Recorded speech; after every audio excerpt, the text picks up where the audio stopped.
I'm going to be up there. Anything is possible. And you're like, here. It takes time to get there. I never expected to be there. I never said I want to be there. I just want to be where I am in a realistic way, in front of 5 people. I'm fucking happy about that. I don't give a shit. I don't need to have more. You know, it's about the people in front of you making that special. As long as those people care about what you're doing, that's all that matters. Ladies and gentlemen, welcome to Mr. Richard Doolin.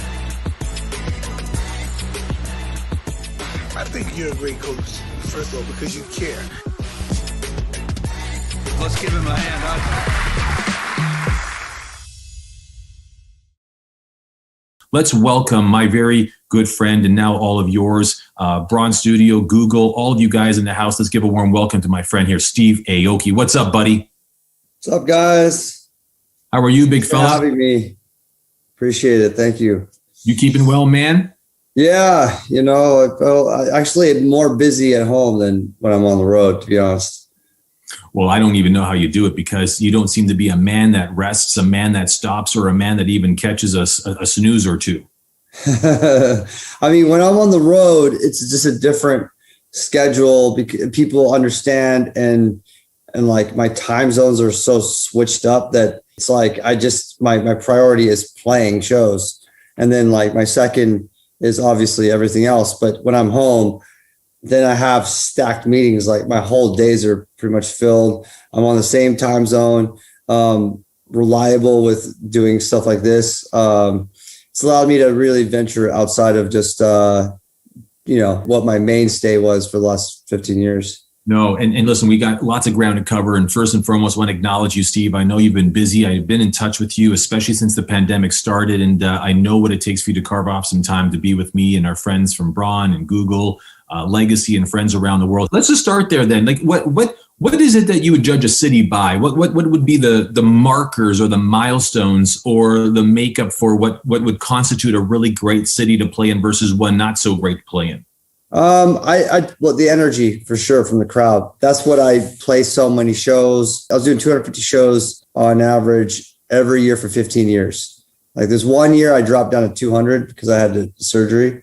But besides that, I've just been consistently doing that many. But it's because every time I play, it's a brand new energy. And what I've realized, it's really zoning and connecting with certain people in the crowd that are giving me their full attention, that know the music, that are educated with what I've put out and have a feeling with it.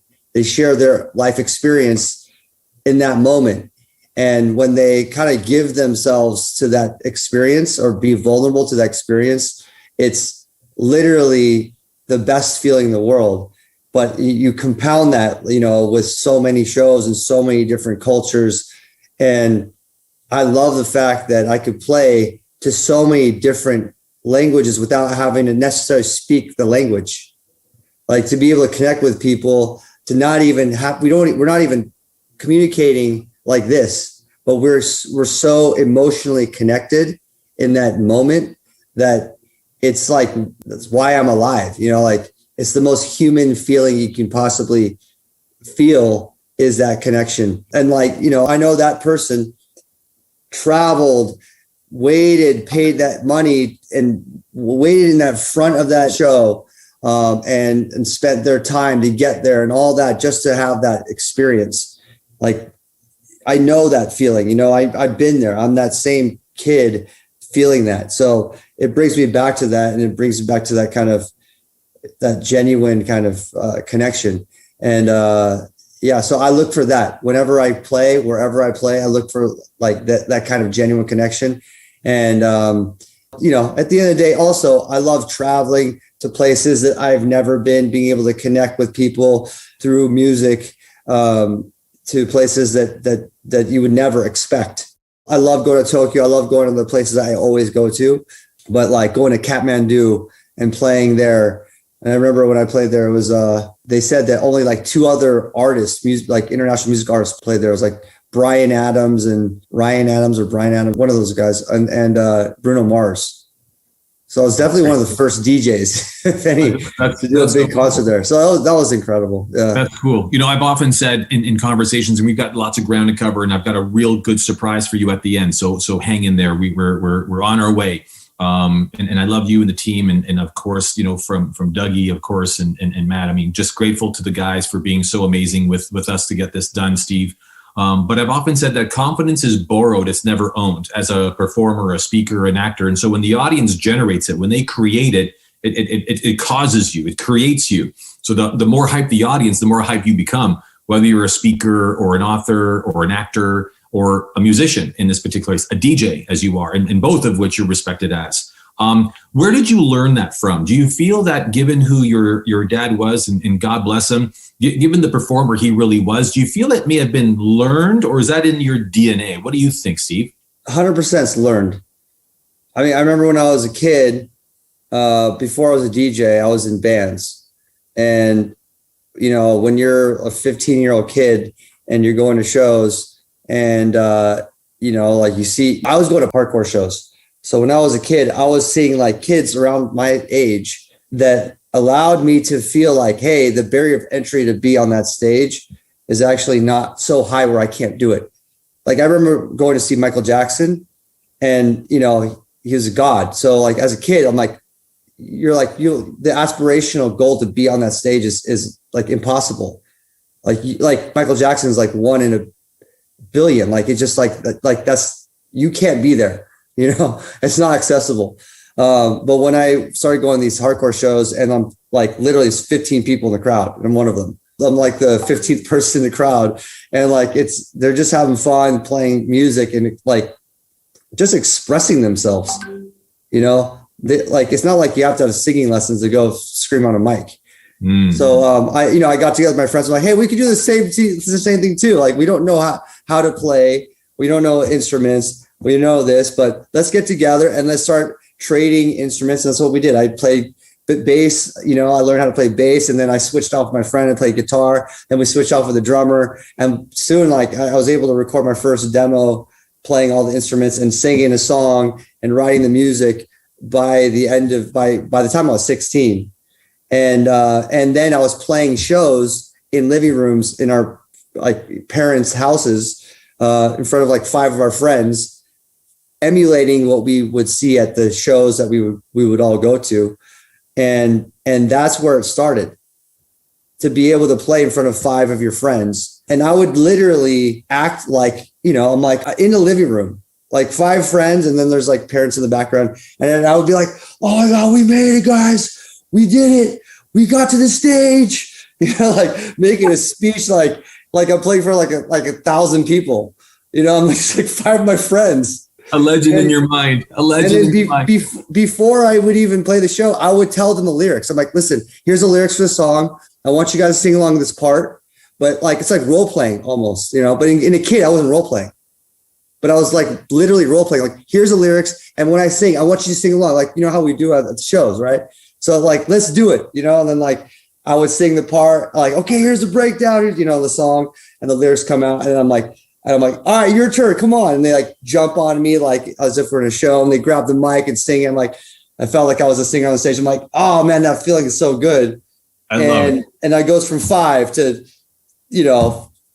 literally 6 to 10, these shows are small, at the most 30 people it'd be a massive show. But Steve, as you're doing that, and I can see you coming to life as a result of experiencing being alive, because for those who research you and watch your documentary on Netflix and understand your family's history, and you're not just a son, you're not just a brother, your mother is legendary, your sister is epic, your brother's amazing. I mean, aside from all the things one can learn about you, in that period of time, do you feel that you didn't need anyone to tell you to go do it, go get it, good job? Or did you get addicted? Did you get obsessed with, or did you get attached to that sensation of feeling alive given those shows you were doing? I think honestly, for me, it wasn't about anyone kind of guiding me. It was more about the mutual respect from the community. So for me, that community was my friends. We would see the shows, and the best part of the community that I was part of is that you get your cool points, you get your respect, not from like wearing like the most expensive sneakers or riding in on like the most high-tech bike or like flaunting, you know, like whatever it is, like the most expensive t-shirt or whatever it is that you're wearing. Just it's about your contribution, you know, like it's just a small scene that everyone that contributes, that's meaningful to what we do. It's almost like a religion.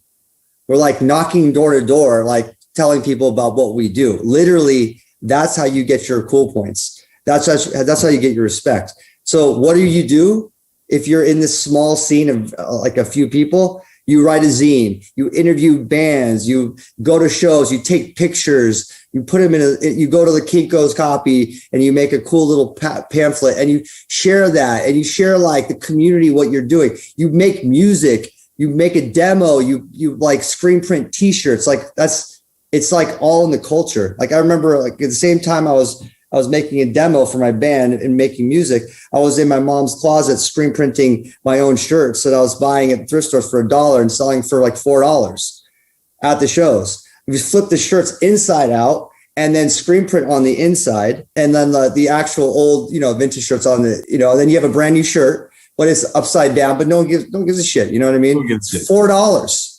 Make $3, you know what I mean? So like, that's how it starts. And like, it's cool. It's like people want to wear the inside out shirt because you just saw this band and you like the band. And like, the more you contribute, the more you're respected. And then you want to contribute more, you know, and being young is a perfect time because you don't have the you know, the gripes of real life struggle of like trying to pay rent and all the other stuff that you have to deal with when you're older. This is a time to explore, time to try all these different things.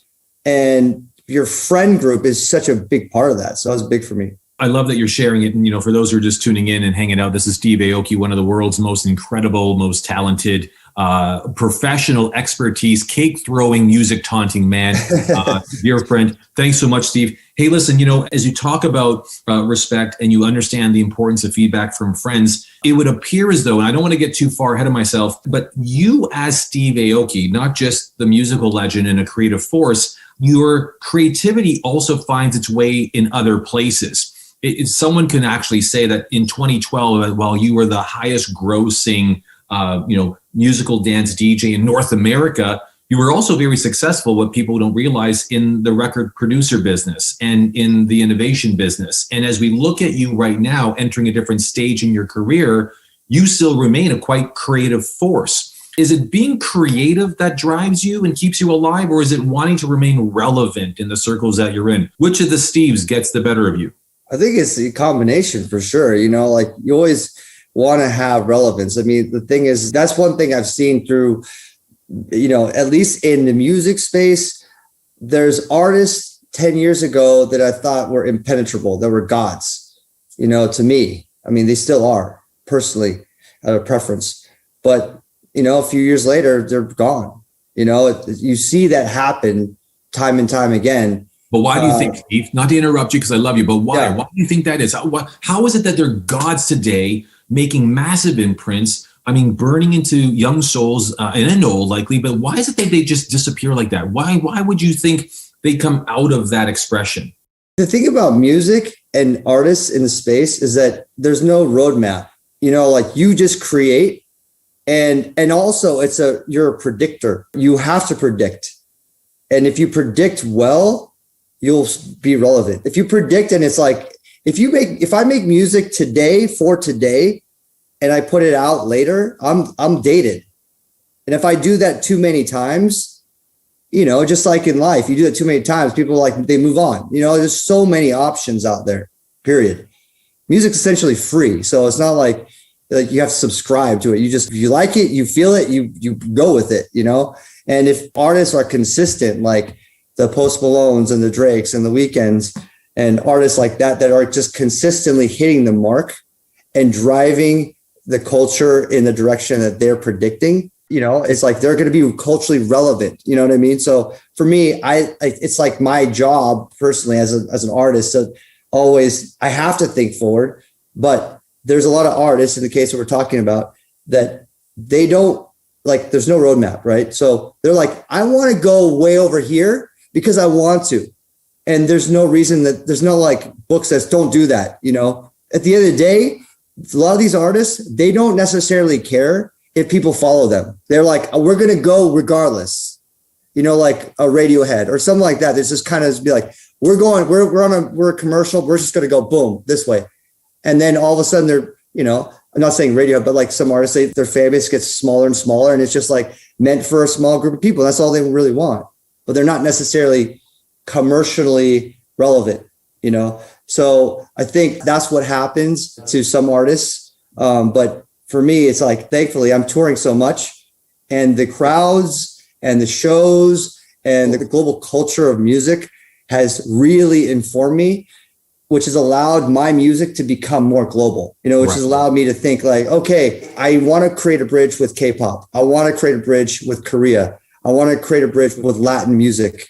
I want to create a bridge with different cultures in a way that compounds our efforts into something much greater, you know, and that's a true love. It's like, I hear something different. Like I remember I was in South Africa and I was in a cab and the driver was playing something that I've never heard before. And I was like, we got to the destination, I'm like, no, let's keep going. I need to like soak it in.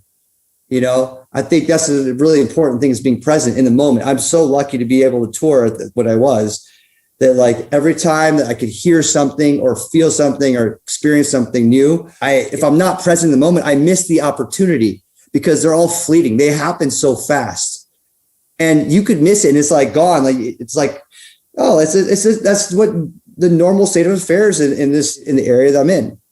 And they don't think anything twice of it. They're like, oh yeah, we listen to this stuff, or we do this stuff. I'm brand new. These virgin eyes and virgin ears are like soaking it in. So I have to always remember, hey, I'm always a student. I'm always here to learn. It's allowed me to actually become more creative and more expansive.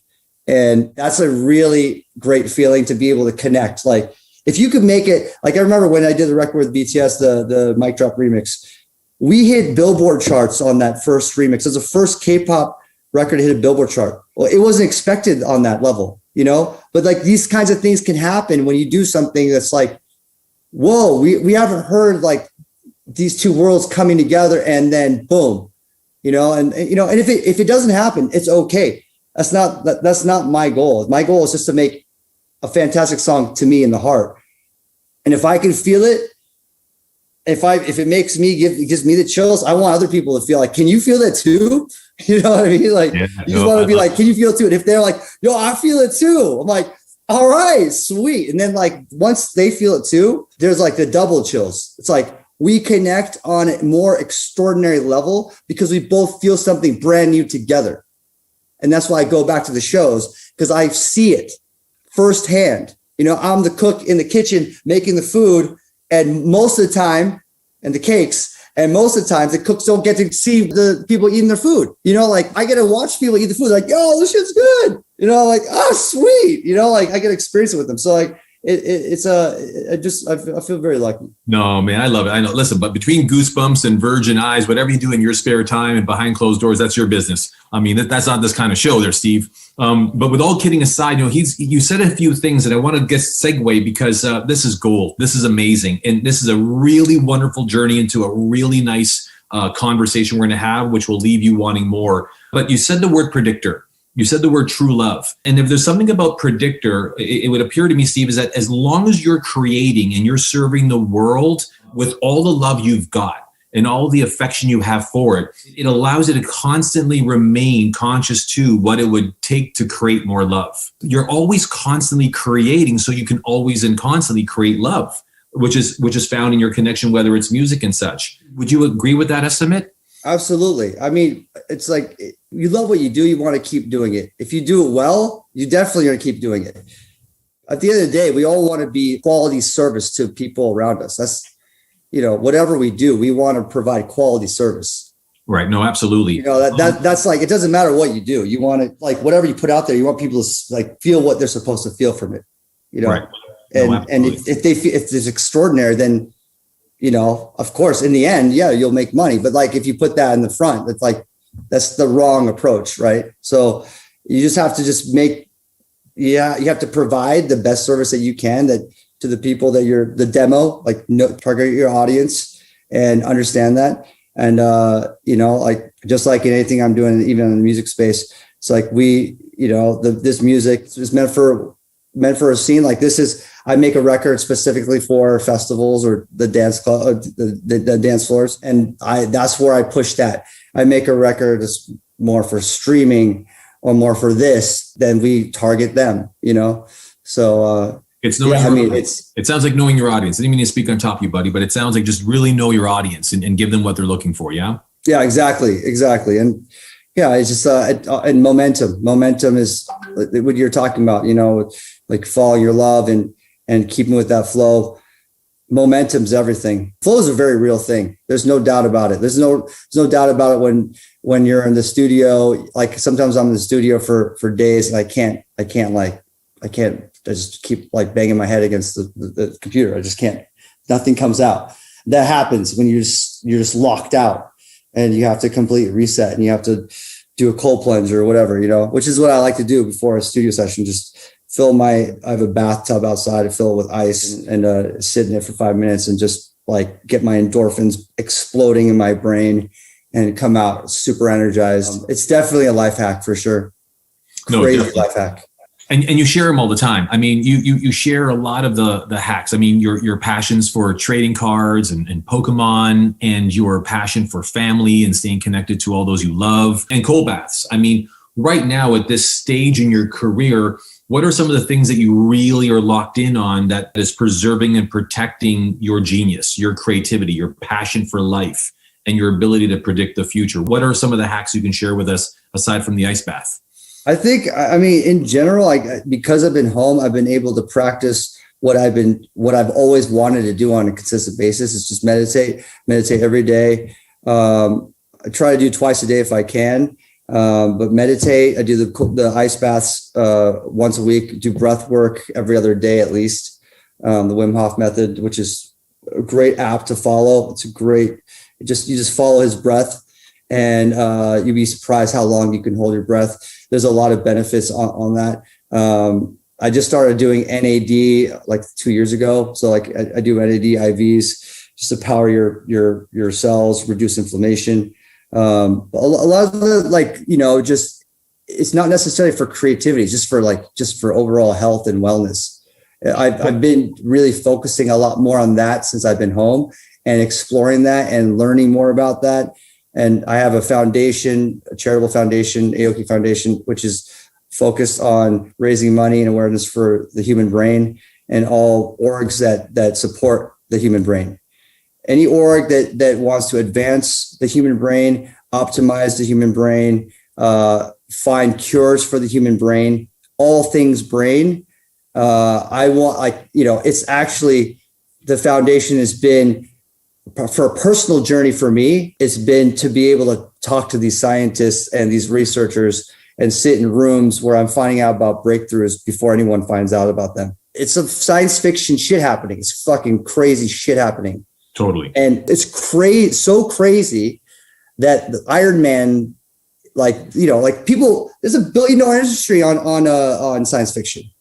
Iron Man, the Avengers, all this stuff. It's all based on our imagination of what we want to become. And a lot of those things are actually happening now, like telekinesis, the idea to move things with your mind. I'm not, when I say that, I am dead serious. People can move things with their mind now. 5-6 years ago. Do you know how? No, I'm trying to move myself right now with my mind. Okay. It's formatted. Because when you think of telekinesis, you're like Magneto, and he's just like things are like his mouse is moving up. Like, no, you have augmented technology, you have AI in the brain, especially with people that can't move, people that are paralyzed. I saw the research. It's been out there. Like, you can look it up. They have AI connected to their brain, and fact check me on this. They think something over and over again, and they're sitting there and they're thinking it, and the chair moves forward. Their chair moves forward. They're able to move, like they want to bring like a food to them. So they're able to bring like this like robotic mechanism that brings food to their mouth. That's moving with your mind to the point where they can move things 5,000 miles away. They had someone that had AI technology in their brain, and they thought about moving something, in, let's say, I forgot where it was, like Italy to California. And they're in Italy, and in Italy, there's like moving the arm from left to right without saying it because they're using Wi-Fi. That's fucking talking. That's the fucking science fiction shit right there, man. That's like, people don't realize, like, they're like, oh yeah, but really, that's science fiction shit that needs to be talked about. There needs to be more money, more eyeballs, more attention, and just more money into the space. And more eyeballs means younger people are going to start growing up. I want to be a scientist. I want to do research on figuring out how to cure brain disease, Parkinson's, dementia, all this stuff that's happening. And I want to learn how to, get to the next level of being a human species. How do we evolve to become the next level human species? Talk about things that are crazy, that actually we could actually go from science fiction to science fact. Between you talking about Iron Man and Avengers, and I can see you right now on a stage and you're zapping the audience with cakes, just like just cakes coming from everywhere. But, Steve, it's amazing the work that you're doing with the Steve Aoki Foundation and really wanting to enhance and empower and embolden research and science and insights on human brain improvement and human brain wellness. What I love is that you're a living demonstration of it. When did you start really recognizing that your health and your wellness and your relationship to meditation and breathing was important for just who you were as a human being? Was there a moment that you had an aha? Was there a breakdown or a moment you said, I got to really start taking care of myself? Or was it just a eureka? I had vocal cord surgery 6 years ago, 2015. Because like I said, going back to when I was at the beginning, I used to be in a band. I used to like scream on a microphone. And I didn't know how to do that. Like everything I've done has been like unconventionally or non-traditionally taught. So I learned the hard way, or I didn't learn traditionally in a lot of the scopes of music, especially singing. I would just yell on the mic and like get crazy. But I destroyed my vocal cords. And then, as I translated over to DJing, and then I was hyping the crowd, and you're yelling like, everybody jump, like whatever it is, you're yelling all the time. And I just destroyed my vocal cords. So to the point where the doctor saw them, and I had a raspy voice forever. Like I was just like, I can't get rid of this raspy voice. It's like, yeah, well, you have a huge nodule. You have to cut it off. So like, in order to cut it off, you can't talk for a month. Like, think about not talking for like a few hours or a day. Oh my God. You can't talk for a month. People would probably be grateful if I couldn't talk for a day. But anyway, that must have been horrible for you for a month. Okay. So even before then, before I committed to it, I actually saw a life coach, like a coach to like mentally prepare me. I was freaked out. I was like, what if I fall into some weird like depression hole and I can't like speak it out of existence? Or if I get stuck and I'm like, I feel trapped because you want to use your voice to get out, like I didn't want to do it. I was like, oh, fuck it. I'll just have a raspy voice forever. I don't care. And I just, eventually, obviously I did it. And during that time, I want to be productive. Like whatever I'm doing, I'm very productive. My whole pie chart of my day, my time management. The only way I could do all the things I do is I have a really great time management and I have really great team management. So when I was during this time, I couldn't talk. There's a lot of things I couldn't do. So I was like, okay, time to learn some new skills. And one of which was meditation. I was like, this is great. So then I hired a TM coach. I was like, this might be the great, the first pathway into meditation. And she came over for a week and we did meditation for hours every day, until the point where, just like anything, you practice a habit over and over and over and over and over again. Then, what I want to do is I want to get to the point where it's no longer a crutch. And, it'll get there. Just, you have to that 2 weeks of weirdness of trying something new over and over again, where you don't want to do it. You just keep pushing it. I just did that with this wonderful lady. And And then I just started practicing without her. Like, she took the training wheels off and pushed me down the street.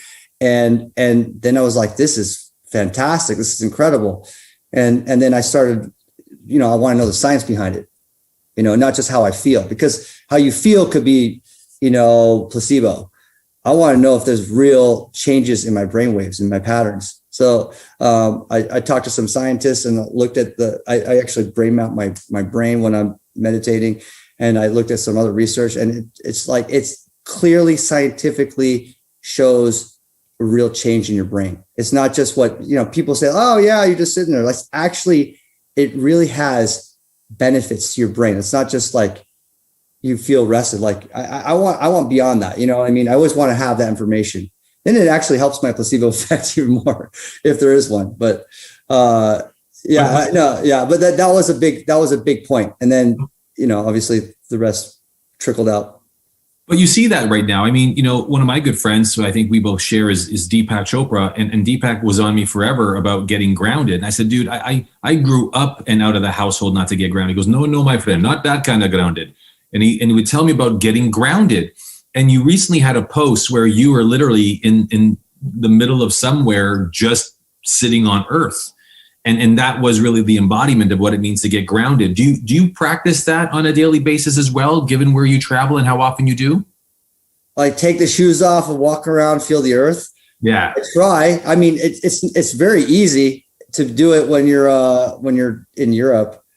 Especially for me, when I tour, for some reason, I don't know, maybe my management or agent is nice to me, I always end up playing in some like amazing island or something.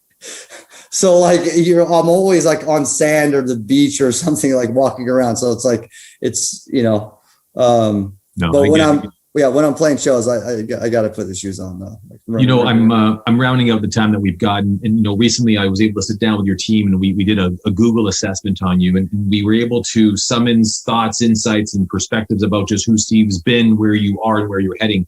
Many things were said about you. One of the things that stood out for me was Steve is the athlete of music. He's the athlete of music because the way you perform and the manner in which you deliver your performance is quite athletic. Others, though, which was very intriguing, was you were one of the most courageous performers of our time, willing to reinvent himself and his approach to being creative. And I found that one to be the most amazing because, you're working on film projects. Your team is busy reinventing and reapplying your brand, your association, your endorsement across many industries. What haven't you done that you're dying to get to, given the stage of your career you've now arrived in, my friend? All right. Well, I've learned my lesson, and I never like to really share the real things that are really going to happen. Okay.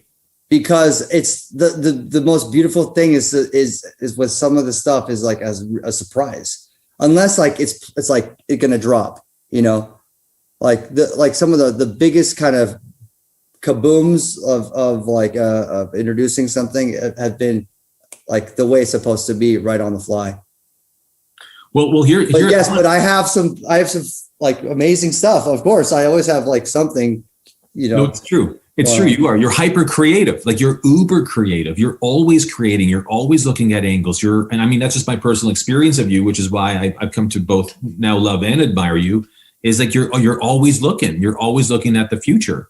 Let me give you a kaboom. Here's one of the observations that our team has made, and one of which is and for everyone watching this, I'm now going to go on record for saying something that Steve doesn't know I'm about to say, and it's this. It's not difficult to find Steve historically to have been considered a bit of an introvert, perhaps shy. Yeah, Steve, would you agree with that assessment? No, when you were growing up, when you were young. Yeah, definitely shy. I wouldn't say an introvert, but I was kind of a forced introvert. Force introvert. Fantastic. Those are your words. Because I know Steve's watching what I'm saying very carefully. So go ahead. Go ahead. But here's what's cool. You have been seen as and considered as the real champion and ambassador for young people and those struggling to find their voice or to find their truth, whether it's a mission or a calling or a problem in the world to solve, because it's now appearing. And this is not something that you can just create. You can't will this. You have by demonstration said, Everything is possible. You can get through it all. It's never too late to learn, and it's never too late to try something different as long as you're connected to a real truth, which is bigger than you. And so the idea that's been floated is, what if Steve became like this global ambassador for all people, not just young people, but all people, that you can watch him here, speak here, or he's doing this, where he's really inspiring people to find their true north, the means for being here, or the reason to continue through. Does that intimidate you or light you up? Okay, one thing I want to say is that, like, I agree with you on the fact of finding your truth, for sure, only because that's when I first found my voice. When we're talking about when I was a kid, when I first found my voice, it was the most powerful experience probably I've ever felt, even to this day, because I didn't think I had a voice. When I was a kid, like growing up, I didn't want to speak up. Yes, I was very quiet, because if I did say something, it just fell on deaf ears, or I think more mentally, I felt like it did. That's the thing. It's like, whether it did or not, maybe I'm sure people heard, but as a kid, I was like, no one's going to listen to me. No one's going to care what I think. I don't have something special to offer. When I found my friend group, they all kind of felt the same way. And we're like, we don't really care anymore if anyone hears. Let's just yell together, And then, like, I see other, the great things, I saw other bands that made me feel that, like, hey, they're just like expressing. There's no genius in it. There's no, like, I can't do that. It's too difficult. Like, I won't be there. That's what's important, is that it's actually very accessible to just express. It's free to express. The tools may be expensive if you want to express at the larger scale, but you have tools that are also right in front of you to express. And that's the thing that I learned then. And that the idea of doing anything is possible is, yes, that is true. But you have to be realistic about what is possible at that time in your life. You can't just be like, I'm going to be up there. Anything is possible. And you're like, here. It takes time to get there. I never expected to be there. I never said, like, I want to be there. I never said I want to be there. I just want to be where I am in a realistic way, in front of 5 people. I'm fucking happy about that. I don't give a shit. I don't need to have more. It's like, it's about the people in front of you making that special. As long as those people care about what you're doing, that's all that matters. If it's one person, I remember playing shows that we're on this US tour. We're driving, we're playing literally to 10 to 25 people every show, it was $5 a head. One show we made literally $20. We drove 10 hours to New Mexico, played in front of like 8 people, ended up like talking to all of them after the show. We just ended up hanging out, and we ended up sleeping on their couch. And like, I got to know everyone there. Well, I hung out, but like, it wasn't a bad show to me. I was like, all right, let's do it again. I hate interrupting you because you're the celebrity, but you may have hit the nail in the head, as we've only got a few minutes left, because I'm respectful of your time and the things you got to get to, like a nice bath and a meditation and all the other cool things you've got on. But brother, right there might be it. I feel like the world's got an obsession about results, and it's got an obsession about more, and it's got an obsession about the score, and it's got an obsession about money and really, getting really big. But it feels like what you just said was, hey, the results, no matter how you measured them, if you only looked at how much money we made, that was one thing. But look at the experience. Look at the 10-hour drive. Look at the time we got to meet people. What would you call that? Because that obviously kept you going. Why was that so more important, obviously? I don't know what to call it. It's just life. It's just like that. I just prefer that. At the end of the day, you prefer that. I think you'll have a higher quality of life. You'll just have you'll have a like higher quality of life, because as long as you love what you do, and you just can't have like success all the time. You can't think like this. Like, you can't think everything's a success. Like, if it's not a success, it's a failure. Oh my God. Like, it's like majority. I mean, if you really consider on that scale of numbers game, you're 99% failure then. It's like, I mean, I don't want to call it failure. It's just like, those aren't failures. They're that's a problem if you keep judging based on, that's the problem with like Instagram and social media, where you end up comparing yourself to someone else doing the same thing, but they have more. And you're like, wait, but I'm saying this, I'm doing the same thing. Like, why does this person have more? Like, why does this person have more engagement or whatnot? I'm practically saying the same thing or doing the same thing. And it's like, you just got to keep doing you, keep the blinders on. I think it's important to you do your research of what's out there. It's really important to do that, but you don't want to get sucked into it and then fall into the toxicity of it, Well, and that brings me to wrap this up. One of the things that you said a lot, you said, just be present. If there's one thing that if anyone were to ask me, so talking to Steve Aoki, what was he all really about? What kept him going? I would say that I think he discovered his voice and it rocked his world.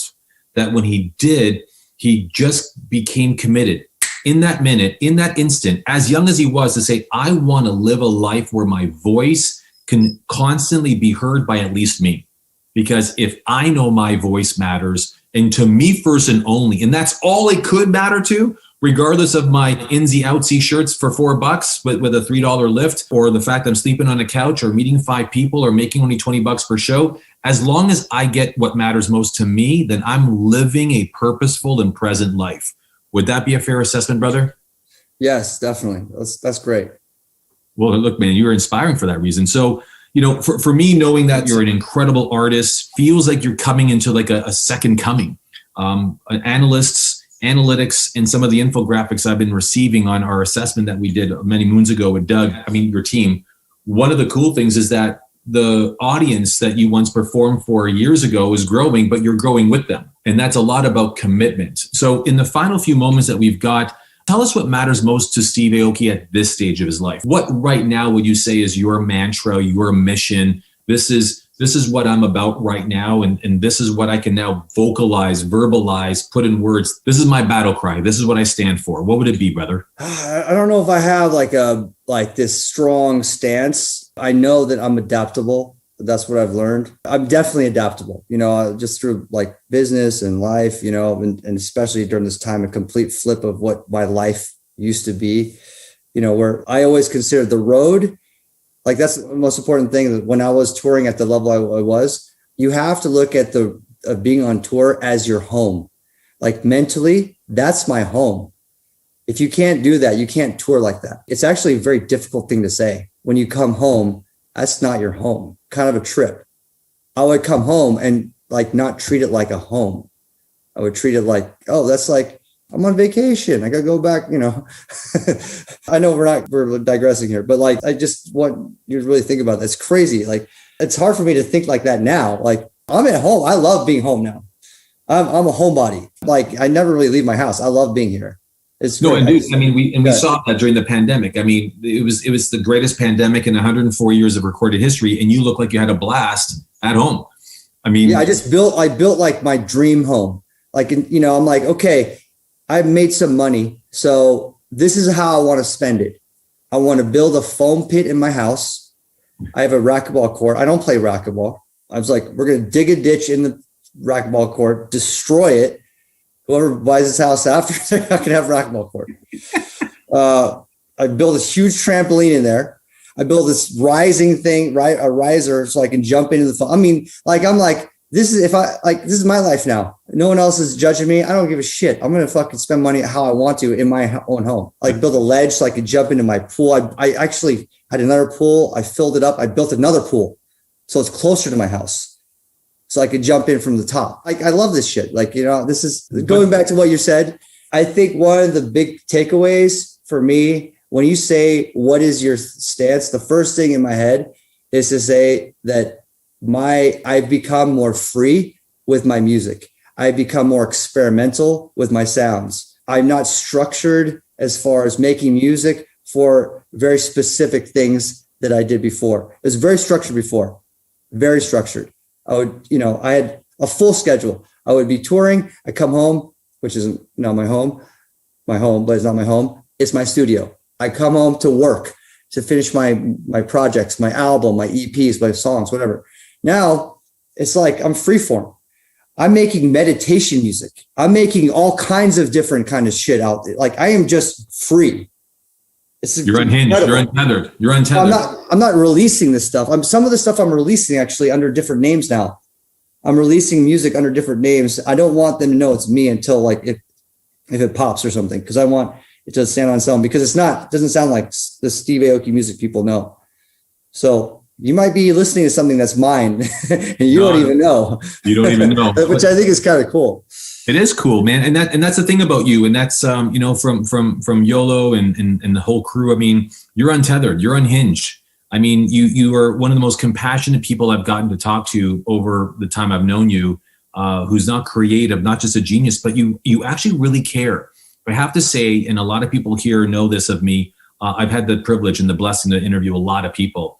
And of course, before that, I talk to them from time to time, but you are the most present of them all when I've talked to. And we could be talking about trading cards or what's going to happen with the Michael Jordan this or what's going on with that. But dude, you are one of the most connected, compassionate, and caring people I've come to meet and know, man. And this world is an amazing place because of that. Thank you. It really, really is. What are you working on now that we should have people excited about to look forward to? You got music in front of you. You got beats working out. What you got going on? Yeah, I'm dropping a single tomorrow. If we're really gonna do the plug. No way. Yeah, I gotta drop a single. Today's Thursday, right? Today is Thursday. Yeah, so I'm dropping a brand new single. Faruko is an amazing, amazing singer. Is there a taste of it? Is there a taste of it within reach? There is there a little? It's on I play a little of my story because I did a DJ set in the desert. To nobody. It's kind of cool. So Faruko he's a legend in the Latin space. He crushes. So I have that record coming out. For anyone that cares about NFTs, I have my next NFT collection. I haven't even announced it yet, but that's dropping this month. So that's one thing I could share. That's like a debut right here on the Richard Dolan Show. Oh boy. Well, let me get in there first. It's epic. It's amazing. So in 30 seconds, explain to people, because you got a lot of writers, authors, film people, as you know, technologists, market leaders here. An NFT, how would you explain it, Steve? It's a digital asset. It's digital art, essentially, or non-fungible means it's, actually, I don't even know what fungible technical term is, but it can't be edited or indoctrinated. It's solid as a state of art. Yeah. Yeah. So that alone says what it is. It's a digital, what Richard said. It's basically like this. Let me explain. People have a hard time understanding this. Let's talk about like the Banksy print. I sold for 10 million, right? Whatever. There's a Banksy piece I sold for 10 million. The more people have this print and know about the print, it actually makes that Banksy print even more valuable. Let's talk about Mona Lisa. Everyone knows Mona Lisa, right? So obviously it's one of one piece that everyone knows about. It's actually really small. It's crazy how small this piece is, but everyone knows about it, which creates this value of what that is, because it's all what we value it, what the market values it. Digital is the future. There's 100%, it's 100% inevitable, in my opinion, that we'll all go digital. NFTs are just like a piece of the digital space that we're going into. Yeah. If you think about kids now that play Fortnite, millions upon millions of kids that play Fortnite, they buy skins. They buy skins to run around the game and show off to people they don't even know. They're like, I'm going to spend $20 on this like red vest cool thing. And I'm going to run around and like a bunch of people I play with that don't even know me are going to see it. And I'm going to see it. And I spent $20 on that. And there's millions of people spending $20 on that. It's $1 billion industry just for that. That's like an NFT. That's like the first kind of evolution of what NFTs are. But now NFTs are these pieces that are part of history or part of culture, have a value to people. And I really believe anyone that's jumping in NFTs are early. I know that it's like this and it's like this, but everything is like this, and it's going to go up like this again, but it's not going anywhere. But it's not going to go crashing to nothing. It's like, yes, it's going to go down, but just like life, it's going to go up when people climb in again. It's just how it is, how the world goes. It doesn't ever go like this. Well, whether you realize this or not, aside from being an investor and being on the front line, you're one of the co-authors of this new chapter. And in conclusion, here's what I'll say. I think NFTs, or whether it's crypto or whether it's trading cards, I think that the way in which wealth is defined and created and saved by the future generations, like X, Y, Z millennial, is being redefined right now. And because you're an ambassador for the culture of that, the cause for that, I think that's going to be an asset class worth investing in, because we all now are learning from our generation, Steve, and younger, we are realizing that money's only worth the value we assign it. So it's like, well, where do I want to put my money? The old generation was, hey, this Rolex might be worth something. Right. But my son at 14 says, man, I got $20,000 worth of skins. I know I can flip for 60 G's. Right. I mean, so on it goes. So I just want to say that, without distracting the conversation, we can talk forever because you're just that kind of a guy, but I want to honor your time. Steve, you're such a majestic man. I'm grateful for you. I'm grateful for all that you're doing, what you're sharing, from your music to incredible film, to what you're doing and sharing about your family, to your journey as you continue to reinvent who you are and apply your influence. But more importantly, just the way you're now living life on your terms and no one else's. Please keep being who you are, man, because you're lighting up a lot of people by observation as we all follow you. Is that fair? Thank you, Richard. Thank you. Appreciate that. I appreciate you too, man. So listen, until I see you again, I want to wish you the very best. And I want to thank everybody for being here. We appreciate you, Steve. Of course, if there's anything you need, I'm a phone call away. If it's financial, call YOLO. I'm just totally kidding. I love you, buddy. You be well. I'll see you soon, okay, man? Thanks, guys. Thank you so much. Be well. Good luck tomorrow on the drop. This has been Richard Dolan with Steve Aoki on A Courageous Conversation, folks. And we're going to get started on doing something really epic for him, thanks to Bronze Studios and Google. But more on that another time, because as he likes it and he'll say it, let's keep it a secret until it's real. So on that note, go be great, guys. Thank you so much. Be well.